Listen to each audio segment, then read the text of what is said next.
Le confort. Même les souffrances peuvent paraître confortables. Même les grosses souffrances quasi permanentes peuvent être confortables ou paraître confortables.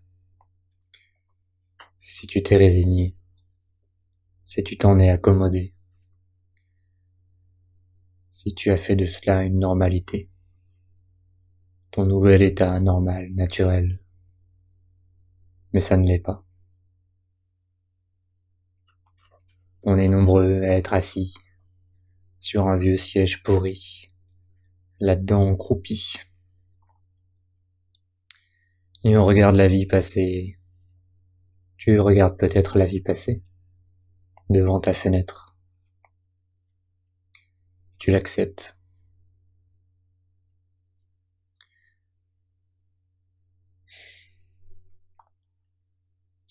Pourquoi est-ce que c'est confortable la souffrance ?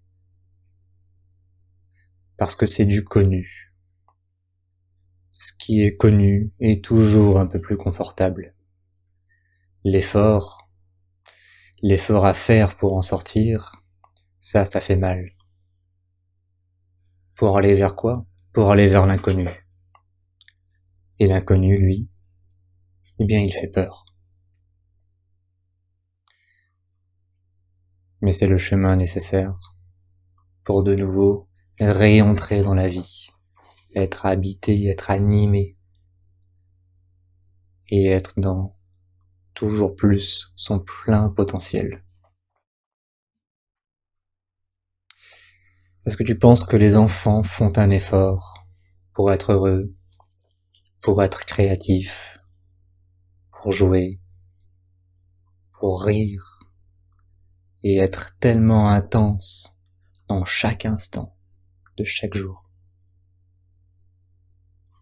Leurs émotions passent, ça les traverse. Il y a une colère, une fois exprimée, une fois lâchée. La tristesse pareil, après avoir éclaté en sanglots. De nouveau, réapparaît la joie. Mais nous, on rumine. Nous, on patauge dedans. Et on s'installe dedans. Comme dans un vieux siège, un vieux fauteuil pourri, moisi. Et en ce sens, je dis que c'est plus confortable. Mais c'est une belle illusion. Ça ne l'est pas. Là-dedans, on entre généralement en léthargie,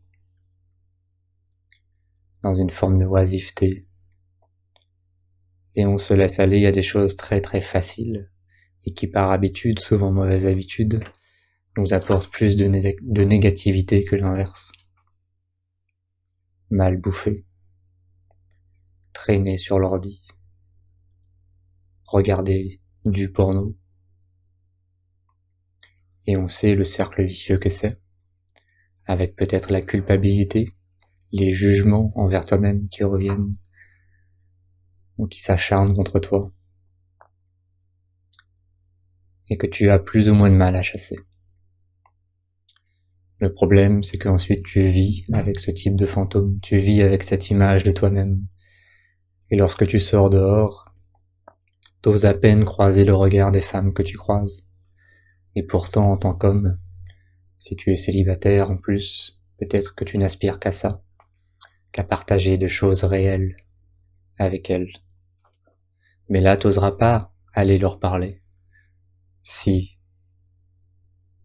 tu te juges, si tu culpabilises, si tu te sens pas à la hauteur, parce que toi, tu te places dans un vieux siège pourri, et elles, peut-être que tu les places dans un beau trône argenté, doré, et donc tu te dis que tu n'en es pas digne. Puis il y a un risque aussi. Le risque, c'est que elles sentent cette odeur de moisi, et donc que tu te fasses rejeter. Et ça ferait encore plus mal. Ça te ferait t'affaisser encore davantage dans ce vieux siège. Quel que soit ton siège, t'as peut-être un super siège de gamer, ultra stylé, mais on s'en fout de l'apparence de ton siège. Là, ici, il s'agit de tes habitudes, de comment tu t'en accommodes, de comment ça te tire toujours un peu plus vers le bas, ou de comment tu te prends en main pour toujours t'élever, toujours plus. Et c'est sûr que selon le chemin, ta qualité de vie, ton rapport à toi-même et donc, fatalement, ton rapport aux autres change radicalement. Et dans mon dernier exemple, dans ton rapport aux femmes, plus tu t'élèves, plus tu te sens épanoui, plus tu es fier de toi, et plus ça devient extrêmement facile de les regarder dans les yeux, de leur sourire, et même d'engager la conversation, parce que tu as confiance en toi, parce que tu as une belle estime de toi. C'est là toute l'importance d'une belle hygiène de vie, et de ne pas t'accommoder de ce qui te nuit, au fur et à mesure, peut-être même des années, la plupart du temps. Alors aujourd'hui, j'aimerais te partager quelque chose. Si tu fais partie des hommes en souffrance et qui se trouvent plus ou moins dans ce cercle vicieux, je vais te montrer un petit schéma extrêmement simple qui, j'espère, t'aidera à prendre de nouvelles et bonnes résolutions saines pour toi et qui vont te permettre d'aller de plus en plus vers ce chemin où tu vas à chaque fois toujours un peu mieux. Tu t'élèves toujours un peu plus. Tu rayonnes toujours un peu plus. Et avec ta lumière intérieure, tu vas faire de très très belles rencontres. Du moins, c'est ce que je te souhaite. C'est ce que j'espère pour toi. Donc, si ça te parle, maintenant change de décor et je vais te montrer ce petit schéma, en quoi il consiste, et tu verras, c'est extrêmement simple.